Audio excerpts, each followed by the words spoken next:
Hi there, welcome to Miranda's Wellness. Today we're going to talk about my study tips. I did a degree a few years ago. I finished. It was really difficult, and I guess this video is just kind of like the things that I wish that I knew then, that I know now, that I know would have helped me, and I want to share them with you because hopefully they'll help you in the future. Studying is a really stressful point in our lives, and for me it was incredibly stressful because about halfway through my degree I was studying, I was struggling a little bit. I lost my job, my auntie passed away, and I got diagnosed with depression, anxiety and insomnia, and it was really awful and very hard for me. But at the same time, that was what basically made my passion for helping people with mental illness start, and I learned so much from that experience. So that's why I wanted to share my lifestyle tips with you guys from more of a perspective of nurturing your mental health, but also just helping you get through the stressful period and giving you some practical tips to make it a little bit easier for yourself. Firstly, eating habits. Obviously, I'm a nutritional medicine practitioner, so food is super important to me. But the thing about food is that sometimes it can just, we know what we're supposed to be eating, but getting to the stage where you actually eat or eat something other than junk food is mostly the struggle, because you get really busy and it's kind of like, oh, I'll just do it in 20 minutes, in 20 minutes, in 20 minutes. And the next thing you know, it's 4 hours later, you haven't eaten since 8 hours ago, or you've just eaten some crap and you feel awful and your brain's kind of struggling and you're hangry and tired and everything. In those moments, I recommend you just stop and actually go and have a break. For starters, you're giving yourself some time away from what you're studying, and that makes your brain sort of work in the background. But also it just means that you're going to actually give yourself an opportunity to provide yourself with the nutrients that your brain needs to keep you motivated, to keep you happy and to keep you calm. First of all, when you have your food choices, always think about protein. Protein is made up of amino acids, and your amino acids are what create your neurotransmitters. So we've got dopamine, noradrenaline, serotonin and GABA, all of which are dysregulated usually in some sort of mental illness. So they're really important to provide yourself with those amino acids because they're the ones that help to keep you happy and motivated and calm. Make sure you're getting 5 serves of vegetables per day. Each serve is simply half a cup of cooked vegetables or 1 cup of raw vegetables. And by making sure you're getting the 5 serves a day of vegetables, you're providing all of the vitamins and minerals that your body needs just on a basic level to keep yourself well. But also you're providing yourself with the B vitamins and magnesium in particular that help convert the amino acids that you've eaten in your protein into the neurotransmitters that are going to help your brain function and keep you mentally well. That could be simply, getting some eggs on toast or having a protein smoothie. You can have a chia pudding, which is easy to put together, or even just cooking yourself a roast on a Sunday and eating that throughout the week with some of the roasted vegetables that you've made, and chucking in some things like, spinach. The main thing to keep in mind with your vegetables is make sure that you're getting lots of the dark green leafy vegetables. They're the ones that have a lot of minerals and your B vitamins in there that you really need. You can also eat a lot of whole grains and legumes and a bit of fruit and yogurt and a whole bunch of other beautiful foods. But if you're making sure that you're getting lots of vegetables, those 5 serves that I mentioned, and protein with every meal, you're at least on a good start to make sure that you're getting a really good diet and that you're protecting your mental health as best as you can through food. Having a life, work and study balance is really crucial to making sure that you keep healthy throughout studying or even just any stressful period in your life. It basically means that you are giving time to the things that you have to do, like your work, like your study, your washing, your dishes, all of those sort of things. But you're also making sure that you're giving time to self-care, whether that be simply taking regular breaks, making sure you have time for yourself to do something that you love, catching up with people that you love, even calling your mum All of those things are really, really important. And I wish that I had, structured those things a little bit better, because when I didn't, that's when things got really, really hard for me. Speaking of schedules, when it comes to scheduling your study time, there's a few different ways to do it. My two most important tips are to log out of Facebook and turn off your phone or turn it onto airplane mode, and treat your working day as a working day. You wouldn't answer your phone at work unless it was an emergency, so it's best to keep your schedule time as your time, because this is your time. You're investing so much time and money into your degree. Why not think about it as work? Because really you're investing in your own self and your future career, so you may as well think about your day as a work day. The other thing is to use some study timers. Now, my favorite ones are the Pomodoro timers, which basically take half an hour and they break it up into 25 minutes with a 5-minute break. So that way you have 25 minutes to study, write your essay, whatever it is, and then you give yourself a regular 5-minute break. When you're giving yourself that time, your brain actually can work in the background while you're giving your eyes a rest by taking a step outside and looking at the trees around you. You can also just take that time to just take a quick walk around the block. By doing that, you kind of clear your head, but you also break down cortisol, which is a stress hormone that we all have, and it is normal to have it in your body. But when you do have too much cortisol in your body, it can wreak absolute havoc. Stress is something that we always want to keep in check, and simple things like exercise are a really good way to make sure that you're reducing it. You also, again, are giving your eyes time to adjust to things much further away from the computer screen right in front of your face. It doesn't really matter what you use your 5 minutes for, as long as you stick to the 5 minutes and then you get straight back into work again when that 5 minutes is up. Make sure that you signify that your bed is your bed and your desk is your desk.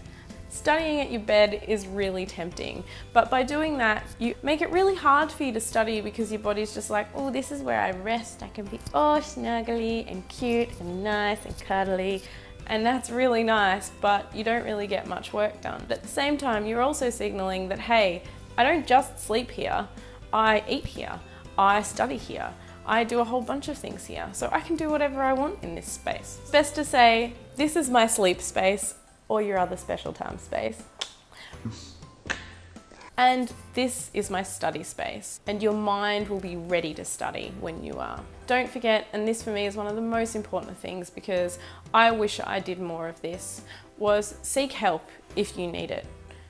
I didn't really ask my tutors and my lecturers for help as often as I could have. I was too scared, and because I was anxious, I lived in that fear a lot, and I let it take over. If I had asked for help in the first place, I would have saved myself so much heartache and so much hard work and so much stress. And the thing is that's what your lecturers are there for, especially your tutors. If you go to a large uni, that's what your tutors are there for. They're there to help you. They're there to help you understand, not to make you feel bad about it when you don't understand something.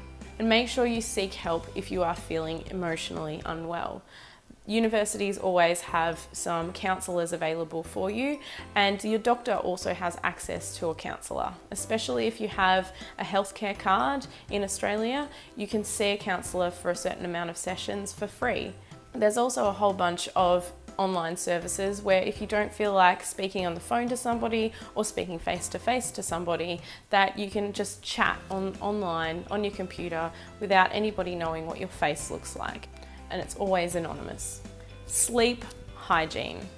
This might be a term that you've heard before, it may not be, but in the naturopathic nutritional world that I live in, sleep hygiene is basically the term that we call getting ready for bed and letting your mind understand that, hey, now it's bedtime.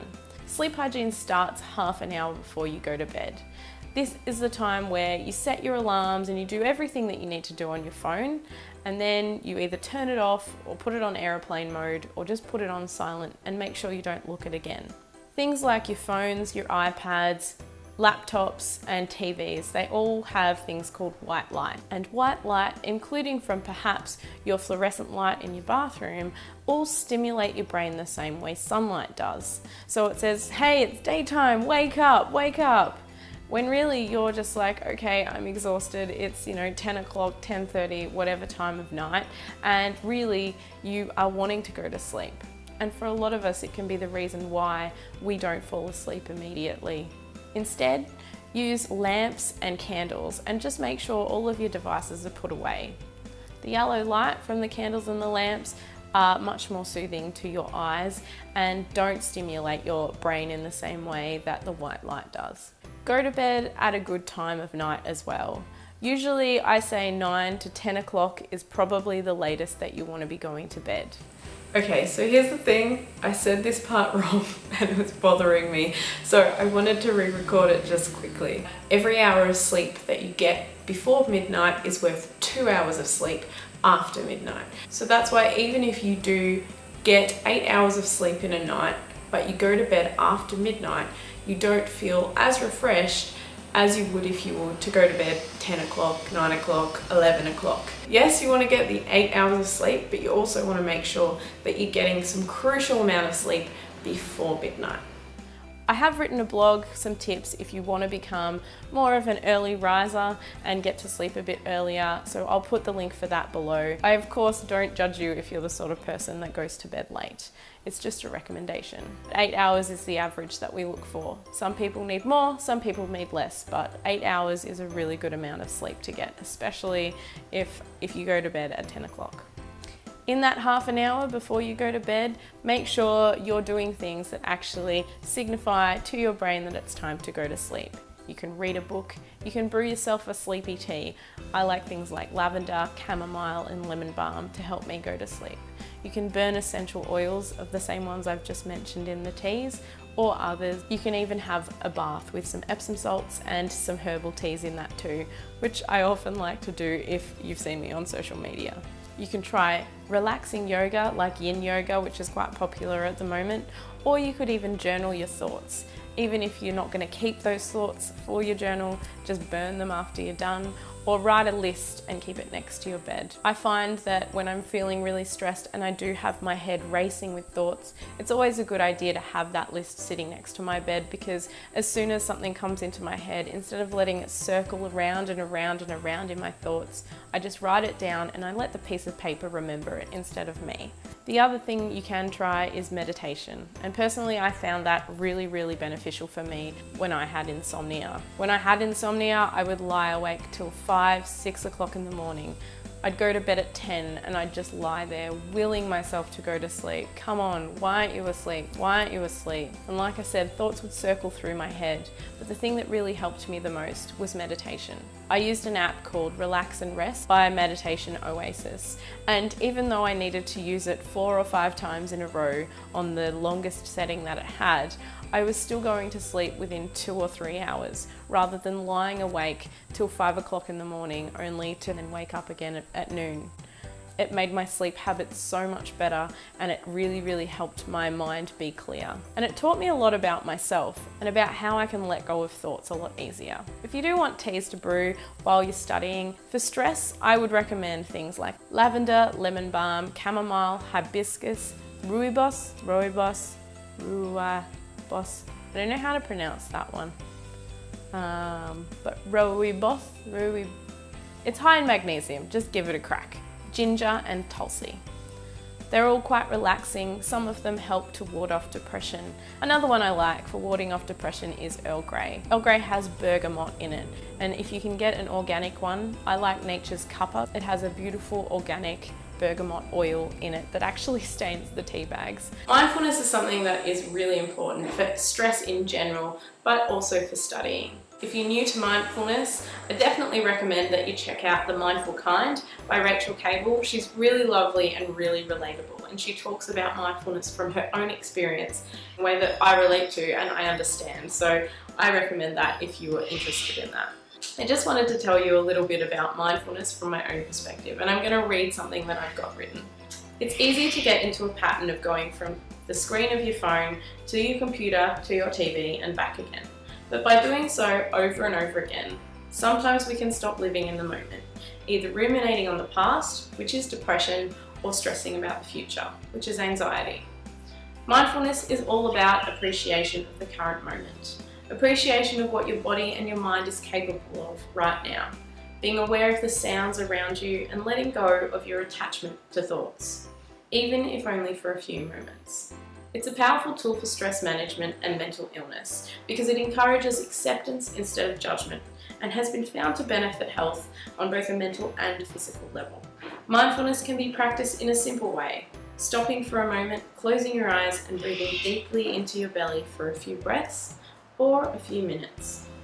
It can even be practiced by doing something physical, like washing the dishes or driving your car. You pay attention to only what you are doing, and whenever a thought drifts into your head, you allow it to drift out again without attachment, dismissal, or judgment. It takes practice, but that's exactly what makes mindfulness so powerful. It's an activity that you aren't used to doing, so it creates new neural pathways in your brain, making it stronger and more resilient. Meditation is a common way to practice mindfulness, and it can be done easily with an app, like I suggested earlier, or a YouTube video, which I'm sure you guys will be able to find, or even on your own.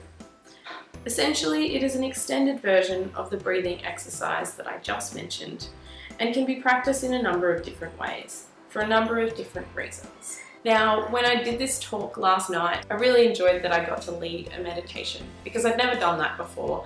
I've done a lot of meditations, and really I just took a bunch of things from a whole lot of people who have led beautiful meditations that I've loved and made a meditation specifically for this talk.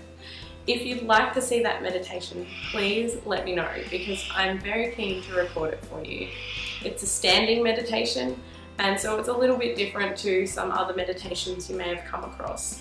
But it's all about being aware of your body and just concentrating on your body and releasing the tension that you're holding. If you've got any study tips, please share them in the comments below, because all of us have different ways that we study, and the ways that I've talked about might not necessarily help you, but you might have come across something that has helped you and might help somebody else. Don't forget to hit the like button and subscribe for more content, because I'll be bringing you as much as I can, especially the meditation if you're keen for it.